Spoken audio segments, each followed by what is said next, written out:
حکیم صاحب، ناک کے غدود ختم کرنے کا آسان ترین نسخہ فراہم کیجیے۔ ناک کے غدود اگر آپ ختم کرنا چاہتے ہیں تو لو جی، بالکل آسان ترین نسخہ وہ کیا ہے؟ آپ نے کالی مرچ لینی ہے۔ کالی مرچ کا استعمال کرنا شروع کر دیں، زیادہ مقدار میں پسی ہوئی کالی مرچ، ½ ٹی اسپون، چائے والا جو چمچ ہے وہ آدھا، تقریباً کمی بیشی ہو جائے تو کوئی نقصان نہیں، صبح، دوپہر، شام بطور میڈیسن استعمال کرنا شروع کر دیں اور رزلٹ دیکھ لینا۔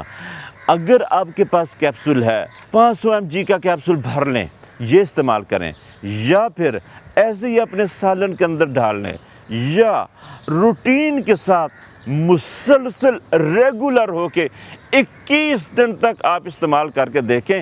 21 دن کے اندر آپ کو اچھا رزلٹ ملے گا۔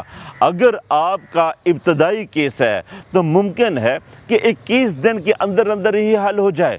اس کو اگر تیز کرنا چاہتے ہیں، اس کی پوٹینسی اگر آپ بڑھانا چاہتے ہیں تو پھر آپ کیا کریں؟ کالی مرچ کا پاؤڈر لیں۔ جتنا آپ کے پاس کالی مرچ کا پاؤڈر ہے، اس کے اندر 3 گنا زیادہ اس سے وہ شہد لیں۔ شہد تھوڑا سا گرم کر لیں، کالی مرچ کا پاؤڈر اس کے اندر حل کر لیں، یہ ایک پیسٹ بن جائے گا۔ یہ ٹی اسپون بھر کر صبح، دوپہر، شام، دن میں کم از کم 3 مرتبہ، 4 مرتبہ بھی لے سکتے ہیں۔ یہ آپ استعمال کرتے رہیں، آپ کو اس سے فائدہ ہوگا۔